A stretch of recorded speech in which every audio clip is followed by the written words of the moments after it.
So here's the question, like, how do we get procurement to start to view the money that we're spending as it were our own?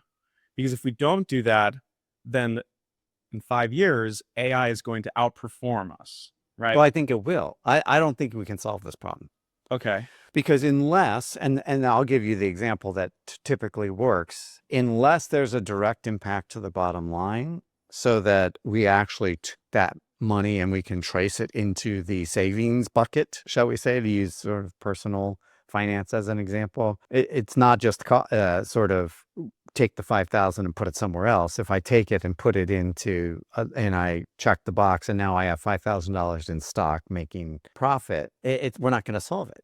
Now, the one example is zero-based budgeting. For the audience. For the audience. What's zero-based budgeting? Yeah, I'm not an expert in this, but essentially you start with a blank sheet every year. Actually, Yeah. maybe, but essentially you don't have a budget. Like it's not the typical. You roll over last year's budget, Yeah, start with blank slate and have to explain that kind of exactly. thing. Yeah.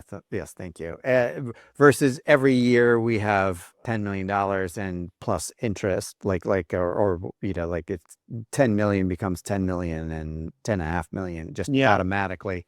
So, and you go through this whole budgeting process, and whatever your budget is that year, if you have to go over, you can't go over. You have to like reduce costs, and so that makes organizations that are very attentive to the bottom line because every dollar gets tracked into the bottom line. And there's arguments for that and against that. But in that case, procurement becomes very, very important to making that because if you're only if you want 10 and you get $9 million, well, if you could make up that gap by throwing procurement at it.